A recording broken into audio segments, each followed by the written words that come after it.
یاجوج ماجوج کون ہیں اور کہاں رہتے ہیں؟ یاجوج ماجوج یہ حضرت نوح علیہ السلام کی اولاد میں سے ہی ہیں، یعنی آدم علیہ السلام کی اولاد میں سے ہی ہیں یہ، چونکہ یہ بڑے سخت جنگجو اور خونخوار قسم کے لوگ تھے۔ تو سورہ کہف کے اندر اللہ پاک نے جہاں حضرت سیدنا ذوالقرنین رحمۃ اللہ تعالی علیہ کا ذکر کیا ہے تو وہاں پر ان کا تذکرہ کیا ہے۔ جب ذوالقرنین علیہ الرحمہ ایک مقام پر پہنچے تو وہاں کے رہنے والوں نے اس بات کا شکوہ کیا کہ یاجوج ماجوج ہماری طرف آتے ہیں اور بڑا قتال کرتے ہیں، بڑا فساد پھیلاتے ہیں، تو آپ ہمارے لیے دیوار بنا دیں، کوئی رکاوٹ بنا دیں۔ تو حضرت ذوالقرنین رضی اللہ تعالی عنہ نے وہاں پر ایک دیوار کھڑی کی، جسے ہمارے عرف میں عام طور پہ سد سکندری کہا جاتا ہے، یعنی ان کی بنائی ہوئی، ذوالقرنین جن کو سکندر بھی کہا گیا ہے، ان کی بنائی ہوئی دیوار۔ اب اس کے پیچھے وہ موجود ہے، اور قرآن پاک میں یہ ارشاد فرمایا کہ جب فَإِذَا جَاءَ وَعْدُ رَبِّي جَعَلَهُ دَكَّا، جب اللہ پاک کا وعدہ آئے گا اس دیوار کو ٹکڑے ٹکڑے کر دیا جائے گا۔ وَتَرَكْنَا بَعْدَهُمْ يَوْمَئِذٍ يَمُوجُ فِي بَعْضٍ، اور اس دن یہ موجے مارتے ہوئے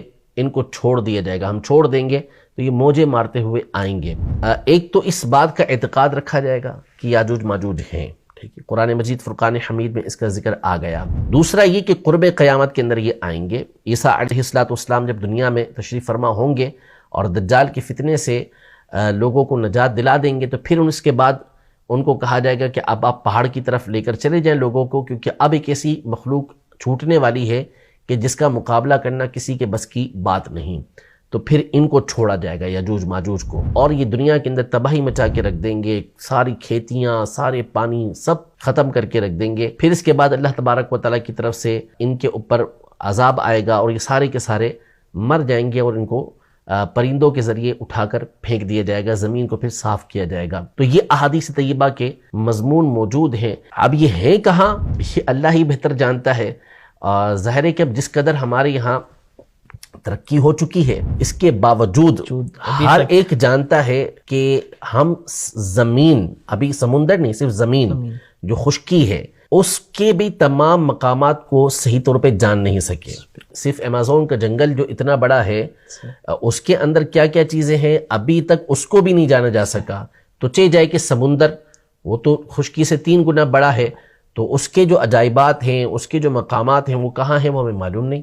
تو اس لیے وہ ہیں کہاں، یہ فی الحال اندازے سب لگاتے ہیں کہ فلاں مقام پر تو فلاں مقام تو فلاں مقام، لیکن کوئی بھی آپ حتمی بات اس حوالے سے نہیں کہہ سکتے، یہ اللہ کو معلوم ہے۔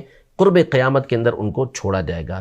اسی طرح صحیح بخاری شریف کی حدیث مبارکہ کے اندر یہ بھی موجود ہے کہ قیامت کے دن جو ہے وہ یاجوج ماجوج کی جو تعداد ہوگی اتنی بڑی ہوگی کہ یہ حدیث پاک میں فرمایا کہ ایک حدیث میں یہ ہے کہ جب یہ کہا جائے گا حضرت آدم علیہ السلام سے کہ اپنی اولاد میں سے آپ جہنمیوں کو الگ کر لیں، تو بتایا جائے گا کہ کتنے الگ ہوں گے، تو کہ 999 الگ ہوں گے، یعنی ایک جنتی ہوگا، 999 جہنم کے اندر جائیں گے۔ تو صحابہ اکرام علیہ رضوان ڈر گئے، تو آپ علیہ السلام نے تسلی دی اور فرمایا کہ ان کے اندر یاجوج ماجوج بھی شامل ہوں گے، اور وہ بہت بڑی تعداد کے اندر ہوں گے۔ تو اس وجہ سے پھر مسلمانوں کی تعداد یہ بہت تھوڑی رہ جائے گی، اہل ایمان کی تعداد بہت تھوڑی رہ جائے گی کہ جو جہنم کے اندر جانے والی ہو۔